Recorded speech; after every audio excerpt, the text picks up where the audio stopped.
అప్పుల బాధలు వెంటాడుతున్నాయా? అయితే 6 JVR వారి జాతిరత్నాలు ధరించండి. రైట్, బ్రేకింగ్ న్యూస్ చూస్తున్నాం. మనం టీవీ స్క్రీన్ పై వైసీపీ ఫుల్ యాక్టివ్ మోడ్లోకి వచ్చినట్టు కనిపిస్తుంది. డిఎస్సి నోటిఫికేషన్ పై నిరుద్యోగుల ఆక్రోశం, వీధుల్లో చెలరేగిన ఆందోళనలు వైసీపీకి ఒక కొత్త రాజకీయ ఊపిరినిచ్చాయి. సరే, లాజికల్గా మాట్లాడిందా, లేదంటే ప్రూఫ్స్తో ఆధారాలతో సమర్పించిందా, డిఎస్సిలో అక్రమాలు అన్యాయాలు జరిగాయని చెప్పి అంతా పక్కన పెట్టేస్తే, ఇప్పుడు సరిగ్గా 2-3 రోజుల్లో అసెంబ్లీ సమావేశాలు ఉన్నాయి. సో ఈ నేపథ్యంలో ఇప్పుడు వైసీపీ కేంద్ర కార్యాలయంలో ఇప్పుడు డిఎస్సిని ఒక ఆయుధంగా చేసుకుని మరి వైసీపీ ఎమ్మెల్యేలు అసెంబ్లీకి వస్తారా లేదా అన్న చర్చ ఇప్పుడు చాలా ఉధృతంగా జరుగుతుంది వైసీపీలో. సో ఇప్పటికే వైసీపీ కేంద్ర కార్యాలయంలో ఇటు ఎమ్మెల్యేలు ఎమ్మెల్సీలు వాళ్ళతో జగన్మోహన్ రెడ్డి మీటింగ్లో ఉన్నారు. సో ప్రస్తుతం ఇప్పుడు అంటే పెద్ద ఎత్తున చర్చ జరుగుతుంది రాష్ట్ర వ్యాప్తంగా. డిఎస్సి గురించి ఇంత పెద్ద ఎత్తున ఆందోళన చేసాం, మరి దీన్ని అసెంబ్లీ సమావేశాల్లో దీన్ని ఎండగడితే వైసీపీకి ఇంకా మైలేజ్ వచ్చే అవకాశం ఉందని ఇప్పుడు జగన్మోహన్ రెడ్డి లెక్కలేసుకుంటున్నారు. సో ఇలాంటి నేపథ్యంలో అసలు ఆయన అసెంబ్లీకి వస్తారా లేదా అనే చర్చ ఇప్పుడు అక్కడున్న ఏదైతే మీటింగ్లో ఉన్న వైసీపీ ఎమ్మెల్యేలు ఎమ్మెల్సీలు కూడా కనిపిస్తున్నటువంటి అంశం. సో క్యాడర్లో పెరిగిన జోష్ను అంటే వైసీపీకి కొన్ని అడ్వాంటేజెస్ ఉన్నాయి. ఇప్పటిదాకా అంటే ఆల్మోస్ట్ 2 years గడిచిపోయింది కూటమి సర్కారు ఏర్పడి. సో ఈ 2 ఏళ్ల ప్రగతిని మేము ఏం చేసాం, నెక్స్ట్ 3 years మేమేం చేస్తాము అని చెప్పి ఇటు కూటమి ఎమ్మెల్యేలు కావచ్చు, కూటమి అధినేతలు కావచ్చు మాట్లాడుకుంటుంటే, జగన్మోహన్ రెడ్డి గారు డిఎస్సి అంశాన్ని పట్టుకొని ఇప్పుడు ఎట్టి పరిస్థితుల్లో 2 ఏళ్లుగా అసెంబ్లీ సమావేశాలకి వెళ్ళలేదు కాబట్టి వైసీపీ ఇప్పుడు అసెంబ్లీ సమావేశాలకు వెళితే కేవలం డిఎస్సిని కనుక వాళ్ళు పట్టుకొని అసెంబ్లీ సమావేశాలకు వెళితే నిజంగా మరి ఈ 11 మంది ఎమ్మెల్యేలు సో మరి కూటమి ఎమ్మెల్యేలతో చర్చకు సరితూగుతారా లేదా అనే ఒక మీమాంస జగన్లో కొనసాగుతుంది. ఎందుకంటే ఇప్పటిదాకా అంటే కొన్ని లాజికల్ పాయింట్స్ మాట్లాడుకునే ప్రయత్నం చేద్దాం. సో జగన్మోహన్ రెడ్డి గారు రాష్ట్ర వ్యాప్తంగా నిరసన దీక్షలు, రిలే నిరాహార దీక్షలు, నిరసనలు, ఆందోళనలు డిఎస్సి విషయంలో చాలా గట్టిగా చేశారు. So there is no doubt about it. Jagan దాంట్లో సఫలమయ్యారు. నిరసనలు చేయడంలో సఫలమైన జగన్ మరి ఆధారాలు సమర్పించడంలో ఎందుకు విఫలమయ్యారు అనే చర్చ ఇప్పుడు గ్రౌండ్ లెవెల్లో వైసీపీ కార్యకర్తల్లో నడుస్తోంది. సో జగన్మోహన్ రెడ్డి గారు ఆయన ధర్నాలు చేయమన్నారు, పోలీసు వాళ్ళకి ఎదురెళ్ళమని చెప్పారు, మాజీ ఎమ్మెల్యేలు, మాజీ మంత్రులు, మాజీ ఎంపీలు, గ్రౌండ్ లెవెల్లో కార్యకర్తలు అందరూ బయటకు వచ్చి సో నెక్స్ట్ లెవెల్లో ఒక యుద్ధంలాగా చేశారు. లేదు ఎట్టి పరిస్థితిలో అంటే ఆల్రెడీ డిఎస్సి అయితే అపాయింట్మెంట్ లెటర్స్ పొందిన 16,000 మంది బయటకు వచ్చి కర్నూలు దగ్గర కొండారెడ్డి బురుజెక్కి మా మీద రాజకీయం చేయకండి, మేము కష్టపడి జాబ్ సంపాదించాం అని చెప్పినా సరే సో చాలామంది కేతిరెడ్డి లాంటి వాళ్ళు మేము ఎవరికి వ్యతిరేకం, డిఎస్సిలో అక్రమంగా ఎవరైతే జాబ్ తెచ్చుకున్నారో వాళ్ళకి మాత్రమే వ్యతిరేకం అంటూ కూడా ఈ వైసీపీ నాయకులు మాట్లాడారు. సో ఇలాంటి నేపథ్యంలో నిజంగా జగన్మోహన్ రెడ్డి దగ్గర అంటే డిఎస్సికి సంబంధించిన అక్రమాలు లేకపోతే ఈ డిఎస్సిలో ఇలా అరాచకాలు జరిగాయి, పలానా అభ్యర్థికి వీళ్ళు అంటే నారా లోకేష్కి ఫేవర్ గానో లేకపోతే పవన్ కళ్యాణ్కి ఫేవర్ గానో చంద్రబాబు నాయుడు గారికి ఫేవర్ గానో ఉన్నారు కాబట్టే వచ్చారని చెప్పే ప్రూఫ్స్ జగన్మోహన్ రెడ్డి గారి దగ్గర ఉన్నాయా? ఇప్పుడు అదే చర్చ నడుస్తుంది చాలా దేశవ్యాప్తంగా. మరి మీరేమనుకుంటున్నారు, నిజంగా జగన్మోహన్ రెడ్డి గారు వచ్చే అవకాశం ఉందా ఆ అసెంబ్లీకి? సో ఇప్పటికే ఏపీ స్పీకర్ అయ్యన్న పాత్రుడు కూడా ఒక సంచలన లేఖ రాశారు కేంద్రానికి. సో ఎట్టి పరిస్థితుల్లో ఈ 2 ఏళ్ళు మేము ఓపిక పట్టాం అంటే స్పీకర్ అనే ఒక పదవి రాజ్యాంగబద్ధ పదవి. సో పార్టీలకి అలాంటి సంబంధం లేదు. ఆల్రెడీ 2 ఏళ్ళు టైం ఇచ్చాం, ఆల్మోస్ట్ 6 అసెంబ్లీ సెషన్లు. ఈ 6 అసెంబ్లీ సెషన్లలో ఎట్టి పరిస్థితుల్లో జగన్మోహన్ రెడ్డి గారు కానీ ఆయన పార్టీ ఎమ్మెల్యేలు కానీ ఆ ఉన్న 11 మంది ఎవరు కూడా అటెండ్ అవ్వలేదు. సో కొంతమంది అయితే అంటే సరిగ్గా 3వ అసెంబ్లీ సెషన్ 4వ అసెంబ్లీ సెషన్ ఆ టైంకి సరిగ్గా అంటే 3 సార్లు 4 సార్లు ఎవరైతే రారో వాళ్ళు ప్రాతినిధ్యం వహించే ఎమ్మెల్యే కాన్స్టిట్యున్సీకి మళ్ళీ ఉప ఎన్నికలు అనేసరికి సో కొంతమంది ఎమ్మెల్యేలు జగన్మోహన్ రెడ్డి గారికి తెలియకుండా, I think last assembly session అనుకుంటా, ఈవెన్ జగన్మోహన్ రెడ్డి గారికి తెలియకుండా కూడా వాళ్ళందరూ వచ్చి సంతకాలు పెట్టి వెళ్ళిపోయారు, లాబీలో సంతకాలు పెట్టి వెళ్ళిపోయారు. సో ఇలాంటి నేపథ్యంలో ఇప్పుడు అంటే ఏపీ అసెంబ్లీలో కూడా కొంచెం టెక్నాలజీ పెరిగింది.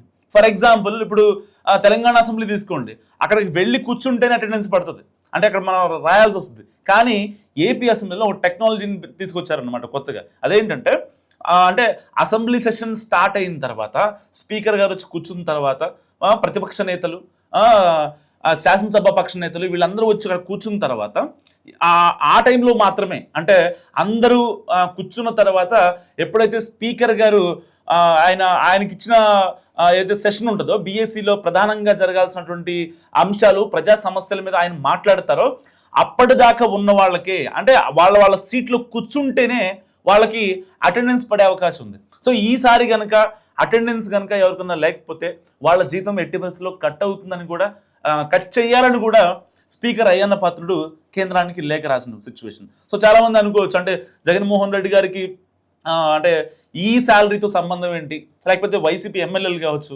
అసలు ఆ శాలరీతో ఎంత అవుతారు ఏంటి అనే దాని గురించి మనం మాట్లాడుకుంటే, సో జగన్మోహన్ రెడ్డి గారు ప్రజల తరపున ప్రజల కొరకు ఎన్నుకోబడినటువంటి ఒక ప్రజాప్రతినిధి. అలాంటి ప్రజాప్రతినిధి ప్రజలకు కట్టిన ట్యాక్స్ డబ్బులు తీసుకుంటూ ఎందుకు అసెంబ్లీకి రారు అనేది ఇక్కడ స్పీకర్ అయ్యన్న పాత్రుడు గారి వర్షం. సో ఇలాంటి నేపథ్యంలో కేంద్రానికి లేఖ రాశారు.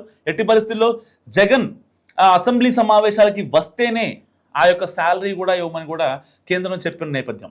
సో ఇలాంటి సిచ్యువేషన్లో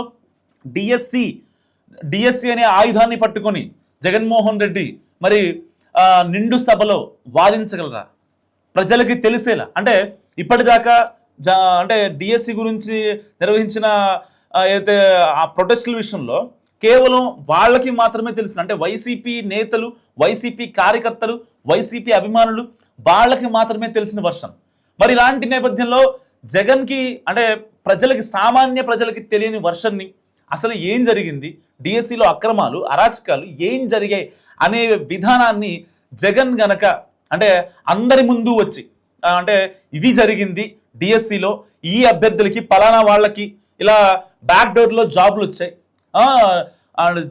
పెద్ద పెద్ద టాపర్లకే జాబులు రాలేదు, ఇలాంటి వాళ్ళకి ఎందుకు వచ్చాయని ప్రూఫ్స్తో మాట్లాడితే కనుక నిజంగా అంటే అసెంబ్లీ సమావేశాలు ఇప్పటిదాకా ఏపీలో జరిగిన 6 కూడా ఏదో నార్మల్గా జరిగాయి. సరే, కూటమి సర్కార్ చెప్తున్న వాళ్ళు చేసినటువంటి పనులు కావచ్చు, సో వాటికి సంబంధించి జరిగాయి, బాగానే ఉంది. కానీ ఒక ప్రతిపక్షం, అంటే ఇక్కడ వైసీపీకి ప్రతిపక్ష హోదా లేకపోయినప్పటికీ ప్రతిపక్షం ఉంటే సో ఆ ఆరోపణలు, ఆ వాగ్వాదాలు సో ప్రజలకు కూడా నెక్స్ట్ లెవెల్లో ఉంటుంది. సో ఎట్టి పరిస్థితులు సామాన్యులు కూడా, అంటే ఈవెన్ టీడీపీకి అభిమానులు కావచ్చు, ఇటు జనసేనకి అభిమానులు కావచ్చు, ఇటు పార్టీలకు అతీతంగా జగన్మోహన్ రెడ్డి గారు ఎట్టి పరిస్థితుల్లో అసెంబ్లీకి హాజరవ్వాలని ఏపీ వ్యాప్తంగా ఒక మనసులోని మాట అని చెప్పుకోవచ్చు, చాలామంది ప్రజల మనసులో మాట. సో ఇలాంటి నేపథ్యంలో కనుక జగన్ నిజంగా అంటే డిఎస్సిని టార్గెట్ చేసి ఇప్పటిదాకా ఆ వేవ్ క్రియేట్ చేశారు కాబట్టి, సో ఇలాంటి నేపథ్యంలో జగన్మోహన్ రెడ్డి వచ్చి డిఎస్సిలో జరిగిన అవకతవకల్ని, జరిగిన అక్రమాలని కనుక వివరించే ప్రయత్నం చేస్తే జగన్ మీద కొంచెమైనా సానుభూతి కలిగించే అవకాశం కూడా ఉండే అవకాశం ఉంది. ఎందుకు ఆ మాట అంటున్నానంటే, ఇప్పటిదాకా జగన్మోహన్ రెడ్డి అంటే సామాన్యులు మాట్లాడుకునే మాటలు ఏంటంటే, సిదిరి అప్పలరాజు కొడుకు విషయంలో చనిపోయిన వాళ్ళని పరామర్శించకుండా వీళ్ళని పరామర్శిస్తారు, లేదంటే కనుక సిపిఆర్ అంటే చెస్ట్ పంపింగ్ అని. సో అంటే జగన్మోహన్ రెడ్డి గారు ఏ ప్రెస్ మీట్ పెట్టినా, లేకపోతే దేని గురించి మాట్లాడినా అక్కడ నలుగురిలో నవ్వుల పాలు, అక్కడ హాస్యాస్పదం అవడం తప్ప ఇంకొక విషయం కనపడిన నేపథ్యం అయితే లేదు. సో గడిచిన ఒక ఆల్మోస్ట్ 1 to 2 yearsలో. సో ఇలాంటి నేపథ్యంలో జగన్మోహన్ రెడ్డి అసెంబ్లీకి వచ్చి అక్కడ వాయిస్ వినిపిస్తే ఇంకాస్త బలంగా, ఇంకాస్త అథెంటిక్గా సామాన్యులకు కూడా చేరే అవకాశం ఉంది. సో ఇటు కూటమి సర్కారు కూడా జగన్మోహన్ రెడ్డి ఎట్టి పరిస్థితుల్లో అసెంబ్లీ సమావేశాలకి రావాలని చాలా గట్టిగా కరాఖండిగా కోరుకుంటుంది. ఇప్పటికే స్పీకర్ అయ్యన్న పాత్రుడు కూడా ఆయన ఒక కీలక నోట్ రిలీజ్ చేశారు. ఇప్పుడే అంటే జగన్మోహన్ రెడ్డి గారు ప్రజల కొరకు ఎన్నుకోబడిన ప్రజాప్రతినిధి కాబట్టి ఎట్టి పరిస్థితుల్లో ఆయన నిండు సభలో ప్రజా సమస్యల గురించి చర్చించాలి. ఇప్పటిదాకా ఆయన ప్రజా సమస్యలపైన పోరాడుతున్నారంటూ కూడా ఆయన మాట్లాడిన పరిస్థితి.